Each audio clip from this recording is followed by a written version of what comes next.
Bonsoir mes très chers copains nocturnes et soyez bienvenus dans cette nouvelle vidéo bilan d'achat. Alors cette semaine je vais vous présenter pas mal de DVD de toutes sortes. Ça va surtout être des comédies et des films d'horreur comme d'habitude, car j'ai acheté que ça ces derniers temps. Et je vais vous présenter également des vinyles comme d'habitude, car je sais que vous êtes de plus en plus nombreux à vous intéresser aux vinyles que j'achète. En tout cas ça vous plaît dans les commentaires, c'est ce que je remarque au fur et à mesure que mes vidéos sont diffusé sur YouTube. Et en même temps, je vais vous présenter un bouquin et je vais aussi vous présenter un fanzine. Alors, je vais commencer par le fanzine, car j'en présente assez rarement. C'est le deuxième que je présente sur ma chaîne depuis sa création. Le premier, c'était le fanzine Black Lagoon, que j'avais acheté à Metal Luna à Paris. Et bien, peu de temps après, j'ai un abonné de ma chaîne qui m'a contacté, qui m'a dit qu'il écrivait aussi un fanzine, qui faisait ça depuis 4 ans à peu près, et il était prêt à m'envoyer un exemplaire de son fanzine gratuitement à ses propres frais pour que je puisse le lire et ensuite le présenter sur YouTube. Et je me suis dit bah pourquoi pas, envoie-le-moi et je présenterai ça en vidéo. C'était son envie en fait, il voulait me l'envoyer parce qu'il adorait ma chaîne. Il m'a dit qu'il me suivait depuis un petit moment, il voulait me faire un cadeau, voilà. Du coup, il m'a envoyé un fanzine qui s'appelle Terreur Vision. Alors Terreur Vision, c'est un fanzine en fait qui va répertorier tous les films d'horreur qui sont sortis au cours d'une année. Là, c'est le numéro de 2016 et qui va répertorier tous les films sortis en 2016, sortis en DVD. Et en fait, il y en a dans tous les styles en fait. Ce sont des films d'horreur qui sont sortis soit au cinéma puis en DVD, soit des vieux films d'horreur qui ont été réédités en DVD récemment. Donc là par exemple c'est le cas pour Le Sanctuaire, c'est le cas pour pas mal d'autres films, et ils sont présentés à chaque fois par un petit texte, voilà, une sorte de critique avec ensuite une note, avec voilà, pas mal de choses dessus, en fait ça a l'air très sympa. Là tout de suite je ne l'ai pas lu, j'ai pas eu le temps de le lire parce que j'ai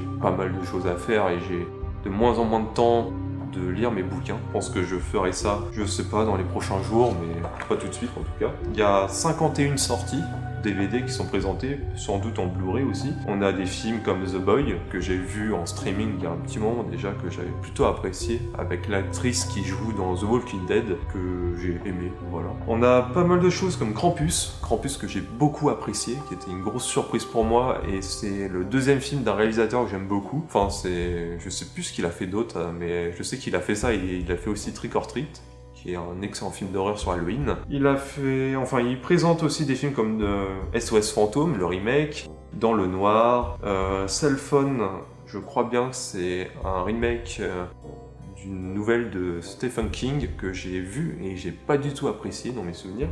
Après on a pas mal de choses, on a The Witch, Teddy, La Forêt. La Forêt je crois que j'avais bien aimé. Si j'ai bonne mémoire c'est le film d'horreur qui se passe dans une forêt un peu hantée japonaise, puisque les gens ont l'habitude d'y aller pour se suicider, et il y a toute une histoire de fantômes là-dedans, et c'était un film plutôt sympa, j'avais plutôt apprécié. Après, il y a Ouija, il y a The Darkness, un film que j'ai hésité à regarder, mais je ne l'ai pas fait, car j'en ai entendu du mal. Don't Breath, que j'ai vraiment adoré aussi comme film. Enfin voilà.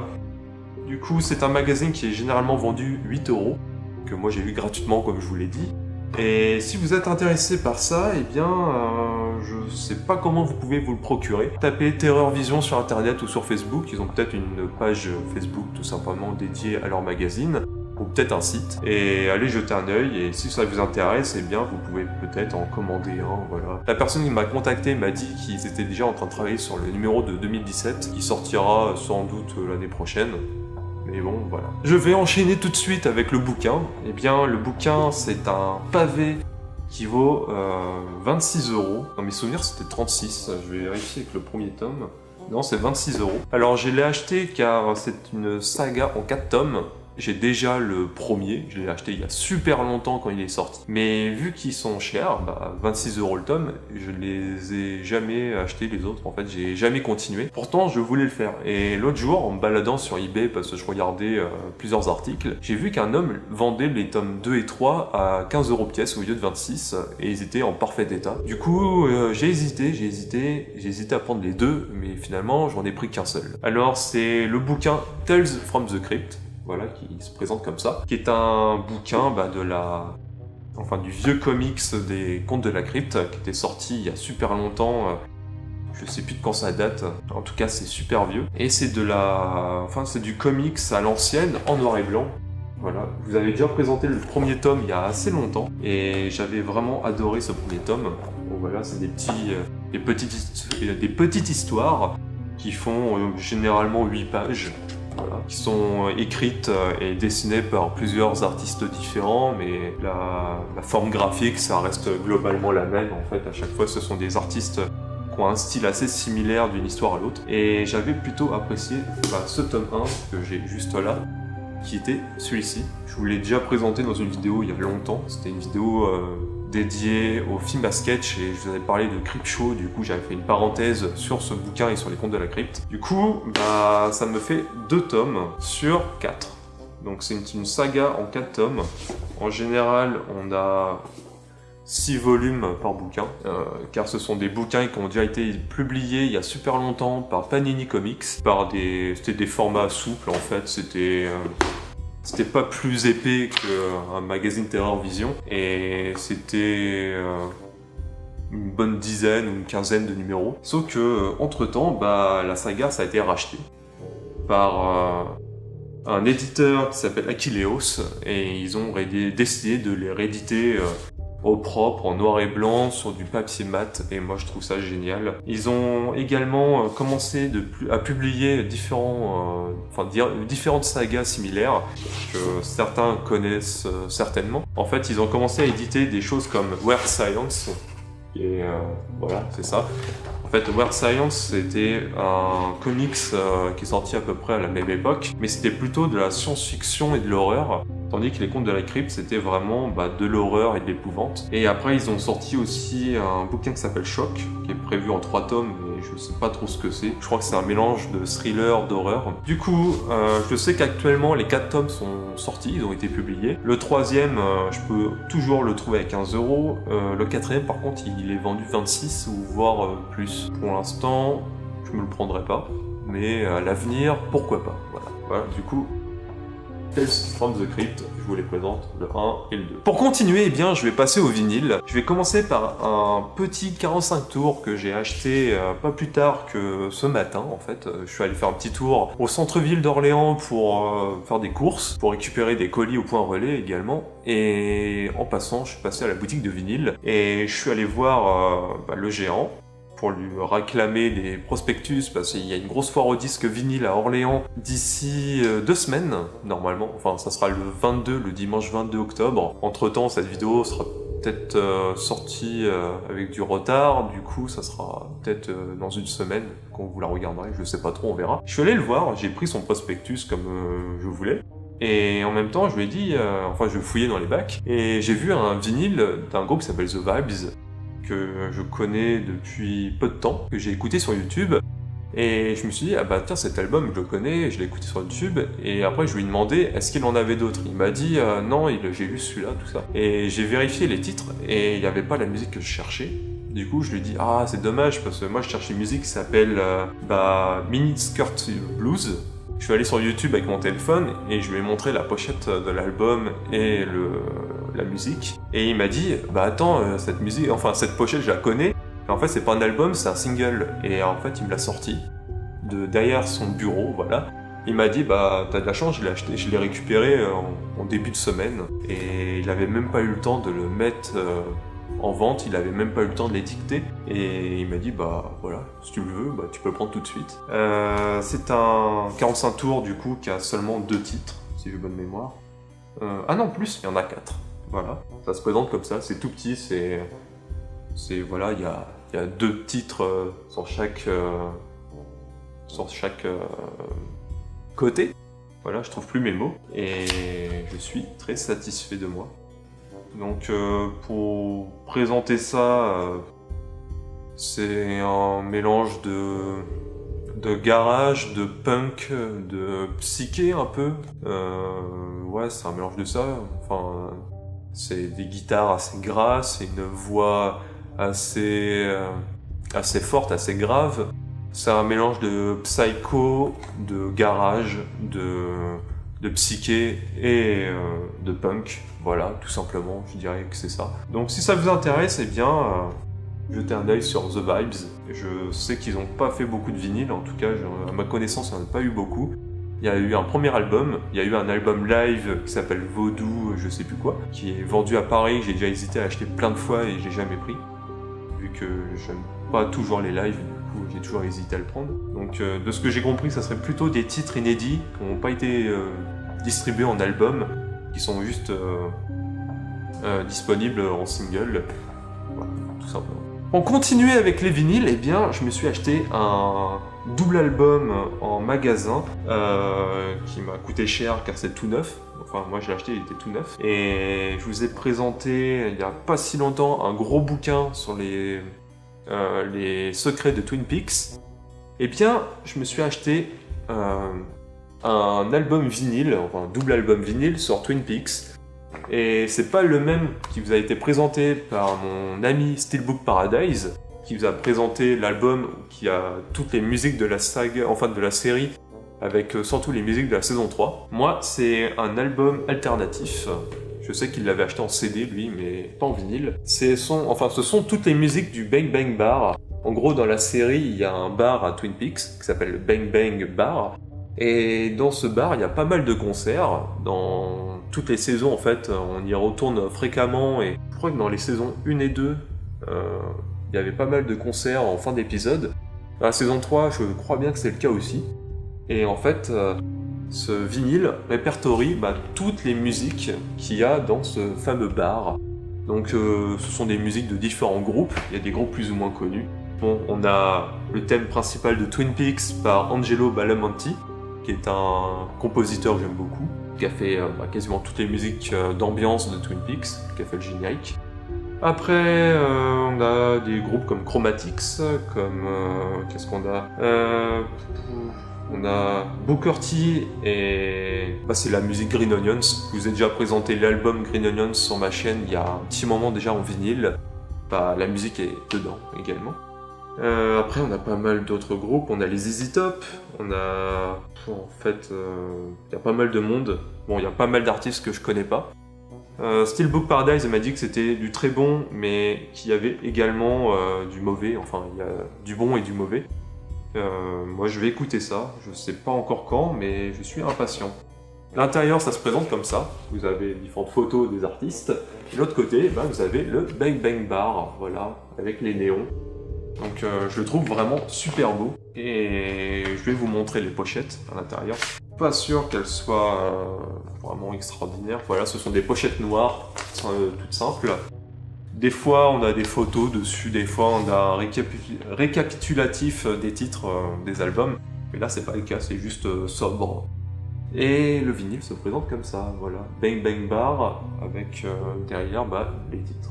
Et je vais vous présenter le deuxième d'ici quelques secondes. Et en fait, il est pas du tout différent du premier. C'est encore une pochette noire, et je crois bien que ce sont les mêmes illustrations.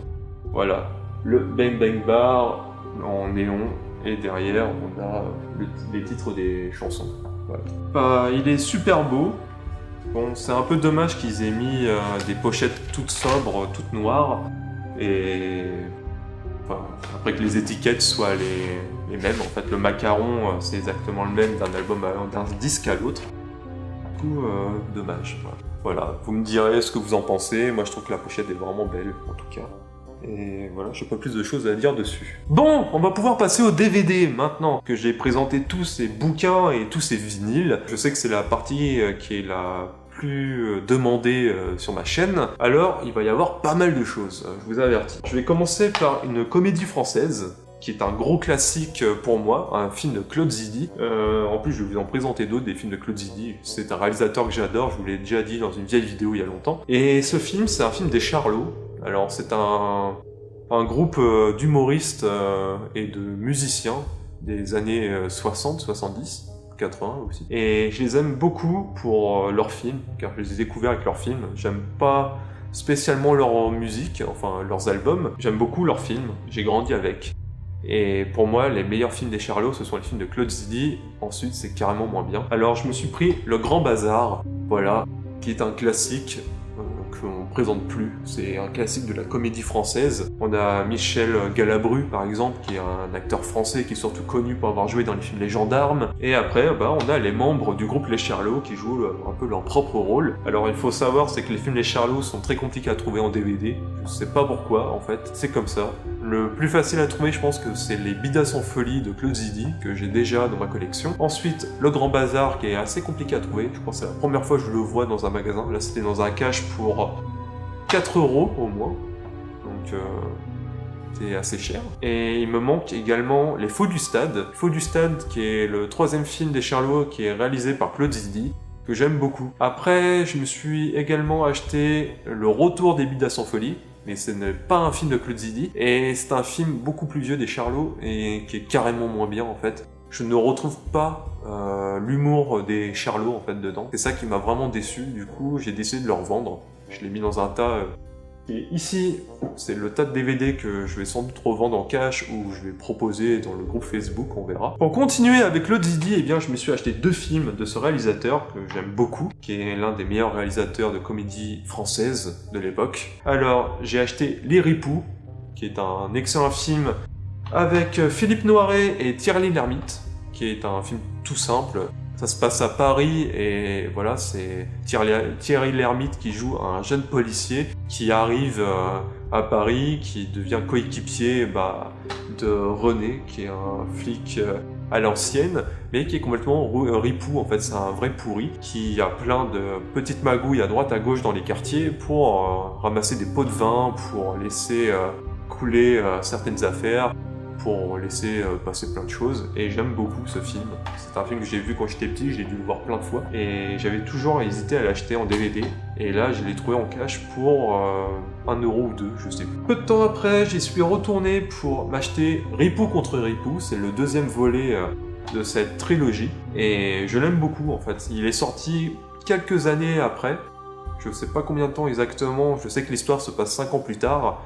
C'est toujours avec Philippe Noiret et Thierry Lhermitte. C'est un film que j'aime beaucoup, qui est vraiment très sympathique. En fait, l'histoire est assez simple. René, et j'ai oublié le nom du personnage de Thierry Lhermitte, François, voilà, c'est René et François, qui décident d'abandonner toutes leurs petites magouilles pour devenir des réglos, en fait, des flics réglos. Le problème, c'est qu'un jour, toutes les personnes qu'ils ont fait chanter, se liguent contre eux pour les balancer à la police, à leur supérieur, et du coup ils passent devant un procès et on leur retire leur plaque et ils se font virer. Ils sont remplacés par d'autres flics, et au fur et à mesure que l'histoire avance, ils se rendent compte que ces 2 nouveaux flics sont encore plus ripoux qu'eux, et leurs anciens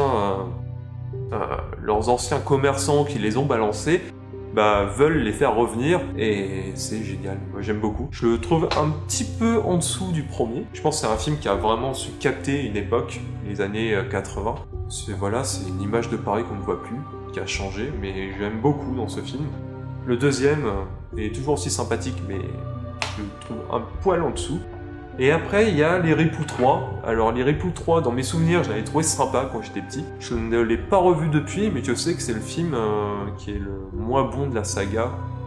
C'est celui qui a été le moins bien reçu, mais je ne l'ai pas encore revu, et je ne l'ai pas non plus trouvé. Voilà. Pour continuer, j'ai acheté un œuf pour 5 € dans un magasin Leclerc, c'était une promotion. J'ai acheté Instinct de survie, un film avec Blake Lively, et c'est une version DVD Blu-ray que j'ai trouvé comme ça, c'était une promotion spéciale du magasin. Et c'est un film que j'ai beaucoup entendu parler, un film de requin en gros, un peu dans le style des Dents de la Mer, mais avec très peu d'acteurs, d'actrices. En fait, c'est une actrice qui va tenir le film à bout de bras du début à la fin, et j'ai trouvé ça vraiment très sympa. J'avais peur d'être super déçu par ce film, et non, en fait c'était une bonne histoire, j'ai bien aimé, j'ai trouvé ça très sympa. J'ai pas trop décroché pendant le scénario, j'ai apprécié, voilà, j'ai pas grand chose à dire dessus, à part que c'est un bon film de requin, voilà. Pour continuer, encore une comédie. Alors c'est un film que j'ai acheté à cause de son acteur principal. C'est un acteur qui s'appelle Billy Bob Thornton, et c'est un film qui s'appelle Bad News Bears, qui se présente comme ça. C'est un film que je connaissais pas du tout, mais qui m'intéressait en fait, car j'adore cet acteur depuis la saison 1 de Fargo. Alors je l'ai vu également dans Bad Santa, les 2 premiers films, enfin les 2 films, pour l'instant il y en a que 2, je l'ai super apprécié dedans en fait. Je trouve que c'est un acteur qui est génial, je le trouve génial dans ses rôles de personnage un peu alcoolique, dépressif, vulgaire, je le trouve génial dedans. Et c'est une comédie bien, où il joue un personnage, un coach de baseball, qui est alcoolique, qui est dépressif aussi, qui est vulgaire, comme dans Bad Santa en fait, qui est pas très différent, et qui doit entraîner une équipe de jeunes joueurs de baseball. Ce sont des enfants en fait, qui ont entre 8 ans et peut-être 15 ans maximum, et doit les entraîner. Et en fait c'est une équipe de gosses de bras cassés qui ne s'entendent pas du tout en fait, c'est vraiment des sales gosses, et il va essayer de les entraîner pour qu'ils deviennent des pros en fait, et une bonne équipe pour pouvoir vaincre l'équipe adverse d'une autre école. Et j'ai vraiment adoré, c'est un très bon film. Je vous le recommande si ça vous intéresse, voilà. J'ai pas plus de choses à vous dire dessus. Je vais enchaîner avec une série, avec le même acteur, qui jouait dans la saison précédente. C'est Fargo saison 2, en fait. Billy Bob Thornton jouait dans la saison 1, il jouait un tueur à gages qui était vraiment génial.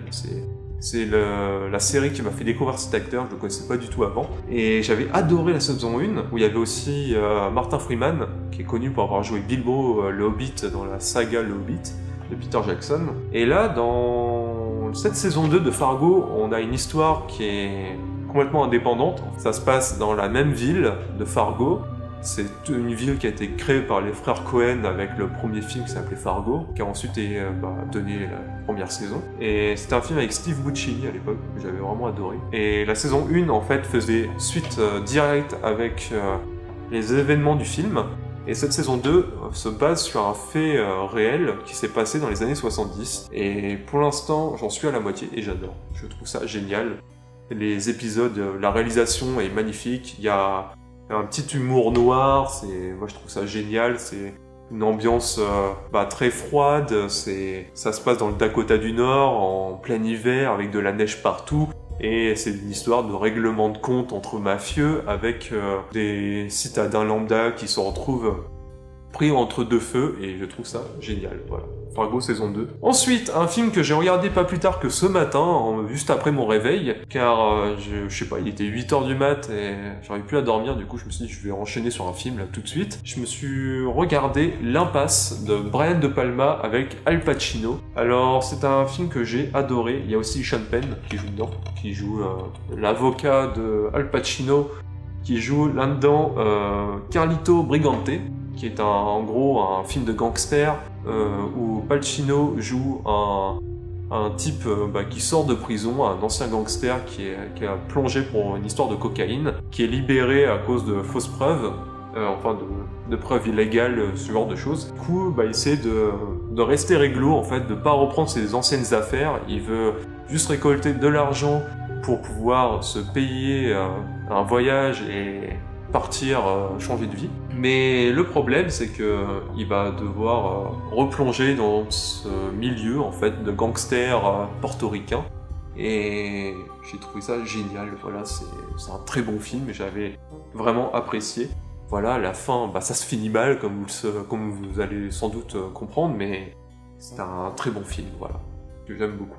Pour continuer, j'ai trouvé ce film en cash pour 69 centimes. C'est un film avec Terence Hill. Alors, je sais pas du tout ce qu'il vaut. C'est le film Lucky Luke. Lucky Luke, c'est une BD à l'origine que j'ai connue quand j'étais petit, comme pas mal de monde, je pense. Et j'ai connu aussi le dessin animé, j'ai connu les nouvelles aventures de Lucky Luke, quand j'étais jeune. J'ai connu le film avec Jean Dujardin, que j'ai revendu. J'ai toujours apprécié l'univers de Lucky Luke, le dessin animé surtout le film Daisy Town que j'adore, c'est mon film préféré de Lucky Luke. Là je me suis dit déjà Terence Hill c'est un acteur que j'aime beaucoup, depuis les films avec Bud Spencer où il a fait, on l'appelle Trinita, on l'appelle toujours Trinita, après il a fait Petit Papa Baston, du coup je me suis dit ça peut être pas mal après.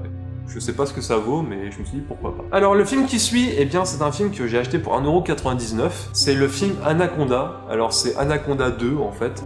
J'ai déjà le premier en collection, les meilleurs films d'horreur, je sais plus quoi, la collection Angoisse. Et j'avais découvert ce film il y a peu de temps, en fait en début d'année, je crois bien. Je sais que le Barbu fait son cinéma, eh bien tu adores ce film. Eh bien moi aussi j'avais vraiment adoré, c'était une grosse surprise pour moi en fait ce film-là. Et la suite, eh bien Anaconda 2, bah j'en ai entendu du mal en fait. Je sais pas vraiment si c'est un bon film. Je sais pas s'il est aussi bien que le premier. Je sais pas du tout ce que ça vaut. Je crois que c'est le Chapelier Tokesh qui m'avait dit que c'était très mauvais. Enfin, vraiment moins bon. Mais faudrait que je le regarde pour voir ce que ça vaut en fait. Je n'ai pas trouvé le troisième, mais j'ai trouvé Anaconda 4. Alors c'est le 4e volet. J'ai acheté pour 5€ par contre celui-ci. J'avais vraiment hésité à le prendre. C'était dans la même boutique où il y avait Anaconda 2. Et je me suis dit, bon allez, je tente le tout pour le tout, je prends les deux. Et du coup, bah je l'ai pris. Mais je sais pas du tout ce qu'il vaut. Et je pense que c'est une vraie purge. Mais bon, on verra bien. On verra bien. Bon, voici la fin de cette vidéo. J'ai présenté pas mal de choses aujourd'hui. Je vous ai présenté pas mal de DVD. Je sais pas combien il y en avait, mais il y en avait beaucoup. Je vous ai présenté pas mal de vinyles et de la littérature. Du coup, je suis satisfait de moi. J'espère que ça vous aura plu. J'attends des colis, encore. J'en attends 3, si j'ai bonne mémoire.